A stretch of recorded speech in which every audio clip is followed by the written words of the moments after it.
15 বছরে যদি এতগুলো কাজ কেউ করে থাকে, তাকে কোন চক্রান্তকারী এই টাকা পাচার করার দেয়? আর সে যদি ডিকটেটর হয়, খুব ভালো করেছে। আজকে শেখ হাসিনার আওয়ামী লীগের সমালোচনা করছেন, আওয়ামী লীগের পেটে লাথি মারার জন্য মুক্তিযুদ্ধকে অ্যাবলিশ করে দেওয়ার চেষ্টা করছে এই জামাত শিবিররা। মুক্তিযোদ্ধারা যাতে এক হতে না পারে, মুক্তিযোদ্ধাদের মধ্যে বিভাজন তৈরি করছে এরা অত্যন্ত পরিকল্পিতভাবে, কুপরিকল্পিতভাবে। এরা যুদ্ধ সহযোগী, ওরা যোদ্ধা। আরে মুক্তিযুদ্ধ তো একটা সামগ্রিক ব্যাপার। আমি যখন সীমান্ত অতিক্রম করেছি, আমাকে যে গাইড রাস্তা দেখিয়ে নিয়ে গেছে, সেও মুক্তিযোদ্ধা। অবশ্যই। যিনি আমাকে রিক্রুট করেছেন, তিনি মুক্তিযোদ্ধা। হরিণা ক্যাম্পে তখন 10,000 মানুষ বসবাস করছে, ওখান থেকে ট্রেনিং এ যাচ্ছে। এই লোকগুলোকে যারা প্রতিদিন খাওয়ানো, তাদেরকে বাসস্থান মানে তাঁবুর ব্যবস্থা করা, তাদের টেম্পোরারি বেঁচে থাকার ব্যবস্থা করা, চিকিৎসার ব্যবস্থা করা, অর্গানাইজ করা, কে কোত্থেকে এসছে, ট্রেনিং নিয়ে যখন ফিরে আসছে তাদেরকে অর্গানাইজ করে তাদের হাতে আর্মস তুলে ভেতরে পাঠানো। মুক্তিযুদ্ধ কি রূপকথার গল্প? মুক্তিযুদ্ধ কি জাস্ট এই বেতারের মধ্যে কালুঘাট থেকে liberation war for Bangladesh I declare on behalf of Sheikh Mujibur Rahman বলতেই দেশ স্বাধীন হয়ে গেছে? 9 মাস আমরা যুদ্ধ করেছি, আমরা জানি মানুষ কিভাবে মরেছে, মানুষ কিভাবে সাফার করেছে, আমরা সেটা জানি। জামাত সেটার জন্য দায়ী। আমাদের সব বিপর্যয়ের, সব দুঃখের জন্য জামাতে ইসলাম তখন পাকিস্তানের সঙ্গে সহযোগিতা করেছে। আজকে তারা এসে মুক্তিযোদ্ধাদেরকে বিভাজিত করতে চায়, ট্যাগ দিতে চায়, সনদ দিতে চায়, কে মুক্তিযোদ্ধা কে নয় সেটা বলতে চায়। শেখ হাসিনা যে বদনাম করে গেল এই লোকটা, এই লোকটার নাম কি? এটা কে?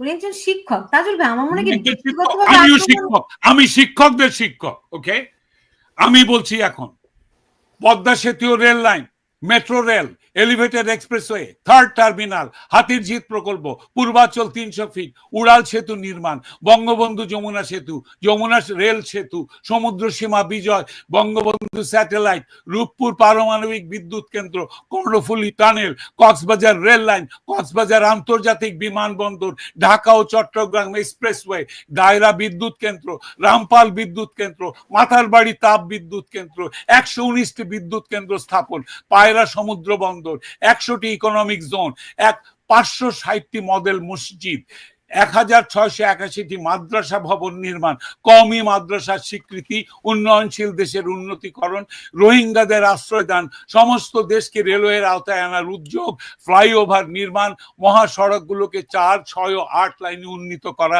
এশিয়া হাইওয়ে রোড প্রকল্প, ঘরে ঘরে বিদ্যুৎ, ফ্লাইওভার, নদী ভাঙ্গন রোধ, শ্রমিকের মজুর বৃদ্ধি, বয়স্ক ভাতা, মাতৃত্বকালীন ভাতা, বিধবা ভাতা, মুক্তিযোদ্ধা ভাতা, শিক্ষা ভাতা, প্রতিদ্বন্দ্বী ভাতা, স্বামী পরিত্যক্তদের ভাতা, জেলেদের খাদ্য সহায়তা, ইমামদের ভাতা, বাসস্থান, বৈশাখী ভাতা, ডিজি কার্ড, আরো অজস্র।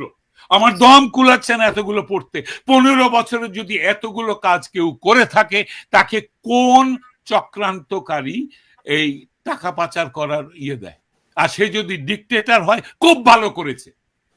বাংলাদেশের গত 10 মাসে প্রমাণিত যে বাংলাদেশের ডিকটেটরশিপ না থাকলে যে কোনো মানুষ যে কোনো মানুষকে মব লিঞ্চিং করবে, ধর্মের নামে করবে, হিন্দু বলে করবে, কপারে টিপ পরেছে বলে করবে, মাথায় হেজাব দেয়নি বলে করবে, মাথায় টুপি পরেনি বলে করবে, মাথায় জটা থাকলে করবে, মাজারে বসে ফকির হলে তাকে মারবে। মেরেছে, হাজার হাজার মানুষ মেরেছে এরা। ডিকটেটরশিপ ছাড়া এটা কোনোদিনও কন্ট্রোল সম্ভব নয়। খুব ভালো করেছেন আওয়ামী লীগ শেখ হাসিনার ডিকটেটরশিপ করে। তার উচিত ছিল আরো ডিকটেটরশিপ করে এগুলোকে দমন করা। এইটাই আমি মনে করি। বাংলাদেশের মানুষের কপালে গণতন্ত্রের দরকার নেই। যারা জাতির পিতাকে হত্যা করে তার 54 বছর পর তার ভাস্কর্যের মাথায় পেশাব করে, সেই জাতির জন্য স্বাধীনতারও দরকার নাই। এরা পাকিস্তানের গোলাম হোক। পাকিস্তান তো এসছে, সঙ্গে সঙ্গে পা চাটা শুরু করেছে। এই জামাতে ইসলাম পা চেটেছে পাকিস্তানে, এখনো চাটতেছে। এই চাটার দল আমি মুক্তিযোদ্ধাকে ক্যাটাগরাইজ করতে আসছো? আমার স্টেন গানটা আমার হাতে ফেরত দাও, তারপরে তুমিও একটা নিয়ে আসো, দেখি তোমার হেরম কত দূর। আমি 72 বছর আসো যুদ্ধে, আমি 72 বছরের যুদ্ধ করব, give me my arms back.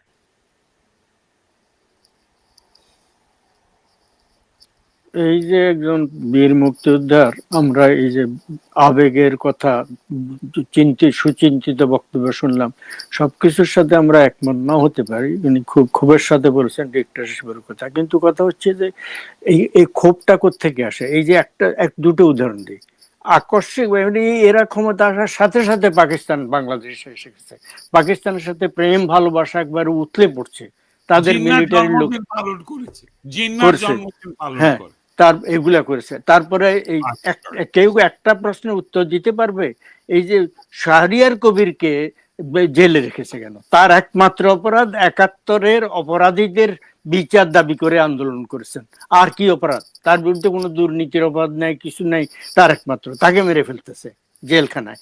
এইরকম ভাবে এদেরকে মুখোশ উন্মোচন করার জন্য এদের নিজেদের কর্মদায়ী। এরা একটা চক্রান্তের ফসল হিসাবে এখানে এসছে। এখানে বাহ্যিকভাবে একটা আন্দোলন হয়েছে সেটা অন্য কথা, পর্দার অন্তরালে যে চক্রান্ত, বাইরের চক্রান্ত, ভিতরের চক্রান্ত, এই চক্রান্তের ফসল।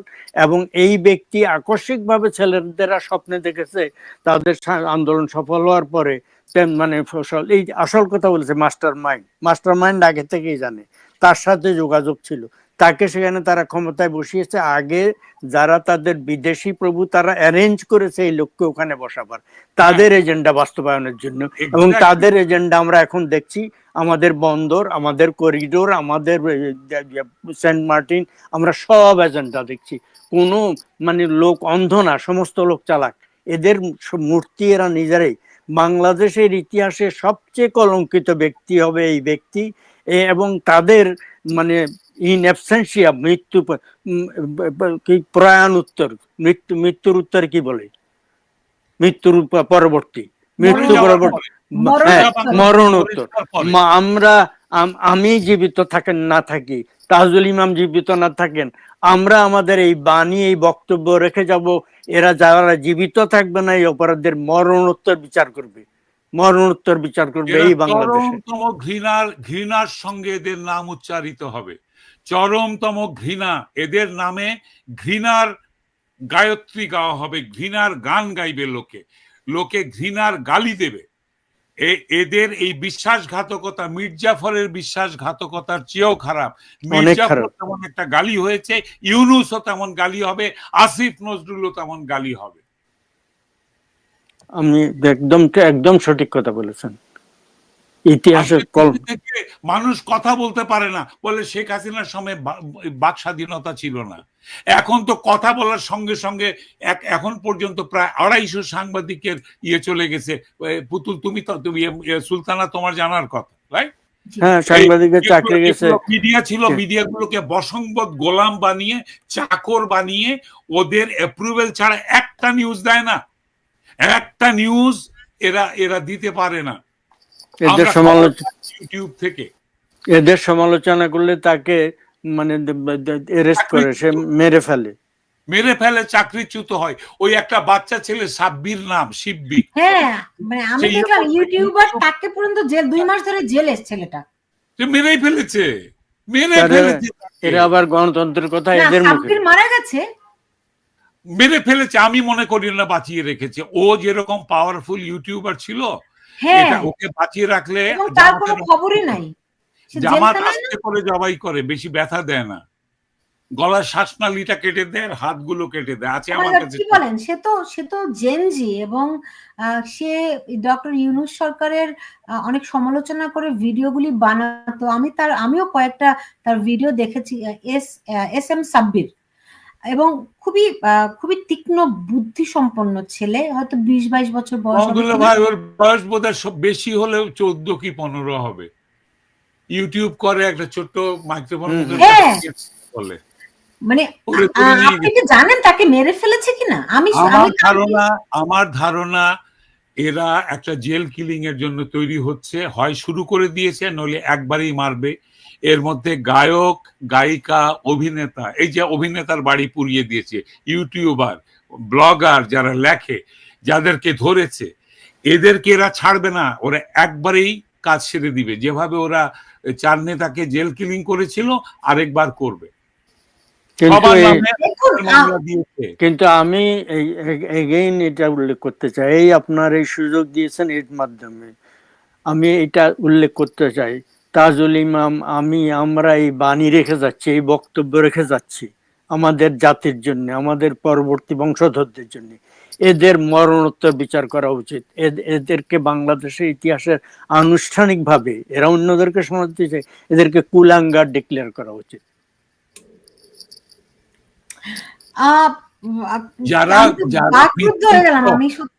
জাতির পিতৃত্ব যারা অস্বীকার করে, জাতির অভ্যুদয় যারা অস্বীকার করে, জাতির মহান মুক্তিযুদ্ধের ত্যাগকে যারা ঠাট্টা মশকরা করে, তাদেরকে কুলাঙ্গার বললে তারা বলবে যে কুলাঙ্গারটা একটা মেডেলে লিখে দাও, লিখে ভুলাবো, বিকজ তারা জানি শরমহীন, তাদের কোনো শরম নাই, লজ্জা নাই, আত্মসম্মান বোধ নাই, কোন রকমের কি বলে আত্মসচেতনতা নেই, দেশের প্রতি কোনো দরদ। তারা ক্ষমতা চায়, যেহেতু এখন ইলেকশন হলে ক্ষমতায় যেতে পারবে না, সেই হেতু ইলেকশনকে ঢাকা দিয়ে রেখেছে। আমার যেটা মনে হয়, আজকে বিএনপি ইলেকশন দাবি করছে কিন্তু রাস্তায় মিছিল করার সাহস পাচ্ছে না কেন? এই বিএনপি আমাদের জাহানার ইমাম শহীদ জননীর নামে দেশদ্রোহিতার মামলা দিয়েছিল, উনি একটা প্রতীকী বিচার করেছিলেন বলে, এবং এই জননী ক্যান্সার নিয়ে মারা গেছেন মাথার উপরে দেশদ্রোহিতার সেই কি বলে মামলা নিয়ে, এটা বিএনপি করেছিল। আজকে লজ্জা করছে না বিএনপি আপনাদের? পথে নামলে আপনাদের কেউ দেশদ্রোহী বলে ঢুকিয়ে দিবে। যারা ইলেকশন চায় মাহমুদুল্লাহ ভাই, তারা নাকি সব ভারতের দালাল। তাজুল ইমাম ভাই, আমি এই প্রশ্নটি মোহাম্মদুল্লাহ ভাইকে করতে চেয়েছিলাম যে দেখুন মোহাম্মদুল্লাহ ভাই, আপনি তো তাজুল ইমাম ভাইকে কত বছর চিনেন? নিশ্চয়ই অনেক বছর। কথা শুনলে বলবে কি এতে তো আওয়ামী লীগের দালাল, এ তো ভারতের দালাল। তাজুল ইমাম ভাই কোনোদিন আওয়ামী লীগ করেছে বলে আমার জানা নেই, আপনার জানা আছে নাকি? আওয়ামী লীগ করুন না করুন, আওয়ামী লীগ করার অধিকার প্রত্যেকের আছে, যে কোনো দল। আমি কখনো রাজনীতি করিনি। আমি কেন এই স্ট্যান্ড নিয়েছি সেটা হচ্ছে যে আমি মুক্তিযুদ্ধের পক্ষে, স্বাধীনতার পক্ষে, বঙ্গবন্ধুর পক্ষে, আমার ইতিহাসের পক্ষে। ওটা আমার জীবনের, আমার মতো লক্ষ লক্ষ তরুণ যুবক যুবতীর জীবনের শ্রেষ্ঠ অর্জন। সেটাকে ধূলিসাৎ, সেটাকে নোংরা, সেটাকে অপবিত্র করলে আমার ব্যথা লাগে। আমার বেশিরভাগ সহযোদ্ধা আজকে প্রয়াত, তাদেরকে জুতার মালা দেয়, তাদের গলায় চড় দেয়, তাদের কবরে জুতা স্যান্ডেল রেখে আগুন লাগিয়ে দেয়। আজকে ওরা ঘোষণা দিচ্ছে, মাহমুদুল্লাহ ভাই, ওরা ঘোষণা দিচ্ছে যারা জামাতে ইসলামকে সমর্থন করবে না তারা কোরআনকে অসম্মান করলো। আমার কাছে ভিডিও লিংক আছে। ওই ইব্রাহিম জামাতের যে মোল্লা, সে বলেছে ডক্টর ইউনূস নবী রসুলদের মতো আল্লাহর নাজেল করা মহাপুরুষ, উনি এসেছেন, ওনার ক্ষমতা অস্বীকার করা হারাম। শুনেছো সুলতানা, শুনেছো ওর বক্তব্যগুলো? এগুলো ইয়ে নয়, মিথ্যা নয়, এগুলো সব সত্যি কথা। হ্যাঁ, তো এই ন্যারেশন যারা দিচ্ছে তারা তো যে কোনো ন্যারেশন দিবে, যে কেউ। আজকে আমাকে ভারতের দালাল বলবে, মাহমুদুল্লাহ ভাইকে ভারতের দালাল বলবে, আমরা খালি বঙ্গবন্ধু নামটা উচ্চারণ করলে, একটা বার জয় বাংলা বললে আমার নামে অলরেডি মুন্ডু ফেলে দেওয়ার ইয়ে চলে আসবে। 14 বছরের বাচ্চাকে জবাই করেছে দুই ভাইকে, যা জয় বাংলা লিখেছিল দেওয়ালে। সেই জন্য জামাত, হিজবুত তাহরীর, হরকতুল জিহাদ, আর ওই পাকিস্তানে তো অলরেডি ওর নাম কি লস্করে তৈয়বার নেতা বলেছে যে পাকিস্তান এমন একটা দেশ যারা শত্রুকে কখনো ক্ষমা করে না। আমরা তার নিদর্শন पिछली साल में हम लोग बांग्लादेश में ये दिखा दिया है। আমরা প্রমাণ করেছি বাংলাদেশে গত বছর যে পাকিস্তান কখনো প্রতিশোধ নিতে ভোলে না। লস্করে তৈয়বা, আর এই লস্করে তৈয়বার যারা অনুসারী, যারা ফলোয়ার, তারা আজকে মুক্তিযোদ্ধাদের ক্যাটাগরিজ তৈরি করছে, তারা ন্যারেশন দিচ্ছে, মুক্তিযোদ্ধাদের কি বলবো এটাকে, ব্যাখ্যা দিচ্ছে যে কারা মুক্তিযোদ্ধা কারা নয়। গোটা জাতি মুক্তিযোদ্ধা ছিল। যারা ভাতা খাচ্ছি আমরা, হ্যাঁ আমরা হয়তো রাইফেল SLR নিয়ে গ্রামে গঞ্জে পথে প্রান্তরে যুদ্ধ করেছি, হ্যাঁ আমরা তো ভাতাটা পাচ্ছি সোলজার হিসাবে, we are the first soldier. সারাটা দেশ মুক্তিযুদ্ধকে সমর্থন করেছে, সবাই যোদ্ধা, সেই সম্মান সবাইকে দিতে হবে। আজকে বেশিরভাগ প্রয়াত। সুলতানা, যাদের বয়স মুক্তিযুদ্ধের সময় 12, 13, 14, 15, 16, 20 পর্যন্ত ছিল, মহদুল্লাহ ভাই, আজকে তাদের বয়স কত? প্রত্যেকে 60 ঊর্ধ্ব, 65 ঊর্ধ্ব, 70 ঊর্ধ্ব। অবশ্যই অবশ্যই তাদের জেনারেশন তো চলে গেছে, চলে যাচ্ছে। এই চলে যাওয়ার বিদায় ক্ষণে আমাদেরকে এভাবে অপমান করে, জাতিকে অপমান করে, ইতিহাসকে যদি অপমান করে, তাহলে আরেকটা জেনারেশন তো আসবে। ওরা জেনজি নয়, ওরা জেনারেশন আলফা। ওরা জেনারেশন আলফা এসে তোমাদের মুখে থুতু দেবে, থুতু ফেলার জন্য একটা ঘৃণা চক্র তৈরি করবে, যেখানে ইউনূসের নাম লেখা থাকবে, যেখানে এইসব চক্রান্তকারীদের নাম লেখা থাকবে। আপনারা বন্ধ করেন এগুলো, এগুলো টিকবে না। কালকে ইলেকশন হলে সব উল্টা যাবে, সব মামলা হবে। আর আমি ইয়েকে বলতে চাই, আজকের এই অনুষ্ঠানের শেষ মুহূর্তে এসে বিএনপিকে বলতে চাই যে আপনারা যদি মনে করেন যে স্যার স্যার স্যার আমাদেরকে স্যার ইলেকশনটা দেন, স্যার, কোনোদিনও দিবে না। কারণ উনি এসে ক্ষমতায় থাকতে, উনি ইলেকশনে বিশ্বাস করে না, ইলেকশন করে আসে নাই। ইলেকশন তো করে লোকে ক্ষমতায় যাওয়ার জন্য। ওরা তো ক্ষমতায় আছে, তিনি আছেন, তার জামাত আছে। তাহলে এরা ইলেকশন দিয়ে বিপদে কেন পড়বে? ছিনিয়ে আনতে হবে, পথে নেমে আসেন। আপনার তো রাজনীতি করার লোক, আপনার তো সিজন লোক, যেমন ভাবে উৎপত্তি হোক আপনাদের, দীর্ঘ সময় আওয়ামী বিরোধী আন্দোলন এগিয়ে আসেন, পীরের মতো এগিয়ে আসেন, দেশের জন্য এগিয়ে আসেন, শুধু ক্ষমতা দখল করে চাঁদাবাজি করার জন্য না। শেষ করব তাজুল ইমাম ভাই, আমি সরি যে আপনি খুবই মানে আহত হয়েছেন। আপনাকে আঘাত দেওয়াটা আমার কখনোই কাম্য নয়। আর তবে আমি চাই আপনি সুস্থ থাকেন, আপনি আমরা প্রার্থনা করি। জি, আপনাকে এই সময়ে বাংলাদেশের অনেক দরকার। প্রতিদিন মৃত্যু হচ্ছে, আমার অন্তরে ভিতরে মরে যাচ্ছে আমি বাংলাদেশের এই অবস্থা দেখে। সত্যি মরে যাচ্ছি, মানুষের ভণ্ডামি দেখে মরে যাচ্ছি, মানুষের সঠতা দেখে মরে যাচ্ছি। প্রত্যেক দেশপ্রেমিকের এই অবস্থা, দহন খরণ। তো আপনি কিন্তু বেশি করে পানি খাবেন, একটু রেস্ট নেন প্লিজ, আপনার জন্য। জি, আপনার কিন্তু গলাটা ভেঙে গেছে তাজুল ইমাম ভাই, আপনি যদি এত এক্সাইটেড হন, আপনি আমি মিথ্যা ভণ্ডামি, অনেস্টলি বলি, কেউ যদি আজকে এখানে যদি জামাতের আমির এসেও বসতেন, হ্যাঁ, উনি যদি সত্যি কথা বলতেন, আমি এত খেপতাম না। এই লোক সে মিনমিন মিনমিন করে আতলামি করছে। আমি শিক্ষকদেরকে আর সম্মান করিনি, কারণ ইউনূসও শিক্ষক ছিলেন। উনি দরিদ্র শোষণ করেন, দরিদ্র মানুষদেরকে রক্ত চুষে খান। কাজে শিক্ষক হলেই ফেরেস্তা, ওটা আর আমি বিশ্বাস করি না। উনি এখানে ন্যারেশন দিতে এসছেন। ওকে, ঠিক আছে, তাহলে আপনার কাছে যে আপনার সামনে আমাকে এরকম ক্রোধের বহিঃপ্রকাশ করতে হয়েছে, এটা হয়তো শিষ্টাচারের বহির্ভূত, ডেফিনিটলি এটা, কিন্তু আমি নিজের ক্রোধ সম্বরণ করতে পারিনি। আমি এই সকাল থেকে আমি এই কষ্টে ভুগছি। আর সুলতানা, তুমি আমাকে ডেকে নিয়েছো, এই জন্য তোমার কাছে কৃতজ্ঞতা, যে এই কথাগুলো বলে অ্যাটলিস্ট আজকে রাত্রে হয়তো আমি ঘুমাতে পারবো।